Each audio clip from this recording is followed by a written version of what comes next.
Business शुरू करना तो बहुत आसान लगता है, लेकिन अगर आप टैक्स कंप्लायंसेस की सही जानकारी नहीं रखते हैं तो बाद में बड़ी परेशानियों में फंस सकते हैं। हमको किन किन टैक्सों का ध्यान रखना है, कौन कौन से ऐसे कर कानून हैं जो कि आपके व्यापार को प्रभावित कर रहे हैं। स्वागत है मित्रों आपका हमारे YouTube channel Deep Dive by Deep Mishra में, और हम बात कर रहे हैं इजी टिप्स के उन मुद्दों पर, उन प्रश्नों पर कि एक छोटा व्यापार करने में हमको कौन कौन सी सावधानियां रखनी चाहिए। क्योंकि सामान्यतः बड़ा बिजनेस जो आदमी कर रहा होता है उसको सारी जानकारियां हो ही जाती हैं, क्योंकि कोई बड़ा बिजनेस अब एकदम से नहीं प्रारंभ होता है।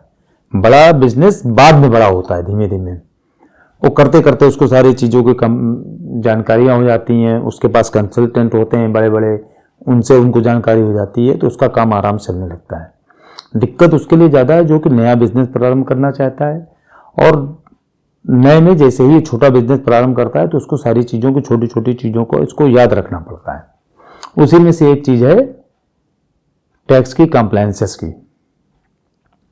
हमारे बिजनेस में कौन कौन सी टैक्स की कंप्लायंसेस लग रही हैं, इसकी जानकारी हमको बिजनेस प्रारंभ करने से पहले ही पता होनी चाहिए। जैसे मान लीजिए हमने पहले ही बताया है कि अगर हम खाने पीने का बिजनेस कर रहे हैं तो FSSAI का लाइसेंस हमको लेना पड़ेगा, ये लाइसेंसेस में भी था। और इसी तरीके से मान लो हम मैन्युफैक्चरिंग कर रहे हैं तो उसमें एक्साइज ड्यूटी लगेगी। अगर हम लेबर का काम कर रहे हैं, मतलब हमारे यहाँ कर्मचारी ज़्यादा हैं, लेबर ज़्यादा हैं, तो हमको ESI और PF इन सब चीज़ों का ध्यान रखना पड़ेगा। ESI की कटौती, मतलब ESI का पेमेंट जमा करना है, PF की कटौती करके जमा करना है ना। और सामान्यतः दो टैक्स तो हर बिजनेस पर लगने ही हैं। पहला कौन सा? GST, और दूसरा इनकम टैक्स। GST भी वैसे छूट है कि अगर 20 लाख रुपए तक आप कोई सर्विस का काम कर रहे हैं तो 20 लाख रुपए तक की, और अगर आप गुड्स का काम कर रहे हैं तो 40 लाख रुपए तक की छूट है। लेकिन अगर इंटर स्टेट वर्क कर रहे हैं तो आपको वो भी छूट नहीं मिलनी है। तो GST हो गया। दूसरा इनकम टैक्स, कि जब पूरे साल भर आपने काम किया उसके बाद पूरे साल भर का आपने हिसाब किताब लगाया, और अगर आपकी आय एक निश्चित सीमा से ज़्यादा है, जैसे कि आजकल 2.5 लाख रुपए, तो उससे ज़्यादा फिर आपको रिटर्न भरना अनिवार्य है, उसकी टैक्स की कंप्लायंसेस करना अनिवार्य है। तो कब कब कितना कितना क्या करना है इसका ध्यान रखना जरूरी है ना। टैक्स की कंप्लायंसेस अगर आप नहीं करोगे तो क्या होगा? पता लगा कि आपने GST का रजिस्ट्रेशन नहीं करवाया, अगर आपको जरूरी था करवाना, तो पता लगा किसी दिन आपका छापा पड़ गया, आपका माल रास्ते में रोक लिया गया। तो इस तरह की जो चीज़ें आती हैं फिर आपको उसके लिए बहुत कठिनाई उठानी पड़ेगी। ESI PF की रिक्वायरमेंट है, आपने रजिस्ट्रेशन नहीं करवाया, अगर काट के जमा नहीं कर रहे हैं तो उसकी भी दिक्कत आ सकती है कि कभी आपके यहाँ सर्वे हो गया कोई, है ना। तो इस तरह की कोई भी कंप्लायंसेस आप भूलिए मत।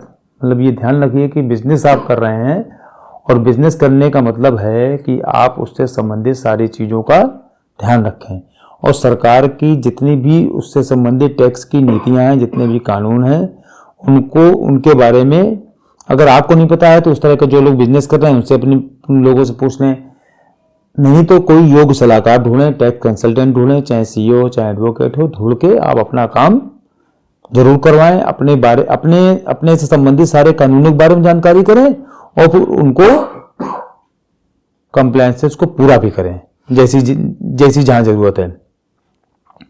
उससे संबंधित जो भी आपको अकाउंटिंग वगैरह रखनी है, जो भी आपको बुक वगैरह रखनी है, वो भी ठीक से रखें, है ना। टैक्स की जो ड्यू डेट्स हैं उनका ध्यान रखें। भाई GST है, मान लो शुरुआत में हर महीने आपको उसका रिटर्न भरना है, टैक्स भरना है, उसका ध्यान रखें। अब GST मान लीजिए आपने रजिस्ट्रेशन करवा लिया तो कौन कौन से उसमें नियम लगते हैं आपके ऊपर, है ना, कितने % आपके ऊपर टैक्स लग रहा है, कहाँ पर आपको ITC मिल पाएगी, कहाँ आपको रिवर्स चार्ज में आपको पे करना है GST, ये सारी चीज़ें आपको ध्यान रखनी पड़ेंगी। आपका कंसल्टेंट आपको सारी चीज़ें बताता रहेगा, लेकिन आप उससे इसके बारे में पूछते रहें, चर्चा करते रहें, और अपने आप को अपडेट करते रहें, क्योंकि प्राइमरी रिस्पॉन्सिबिलिटी हमेशा आपकी रहेगी।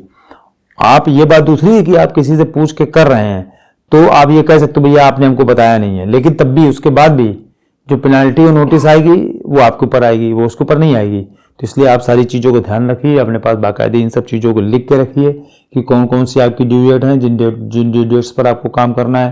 मान लीजिए इनकम टैक्स है, थोड़ा व्यापार आपका बड़ा हो जाता है तो उसमें आपको एडवांस टैक्स जमा करना पड़ेगा। पता लगा 15 जून है, 15 सितंबर है, 15 दिसंबर है, 15 मार्च है, एडवांस टैक्स जमा करने हैं, उसकी डेट्स आपको याद रखनी है ना।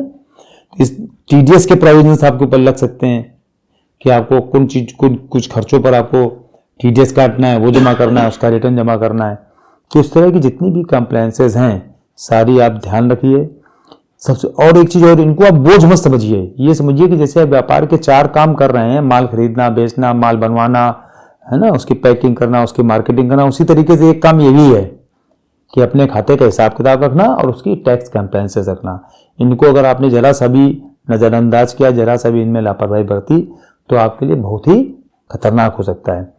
तो छोटी सी इस तरह की कोई प्रॉब्लम जो आपकी टैक्स कंप्लायंसेस से संबंधित है, अगर आपने नहीं की तो आपके लिए कभी कभी बड़ी समस्या बन सकती है। और ये छोटी छोटी जो कंप्लायंसेस हैं ये आपके बड़े बिजनेस के लिए आपके लिए एक सफलता की कुंजी भी बन सकती हैं। बहुत बहुत धन्यवाद।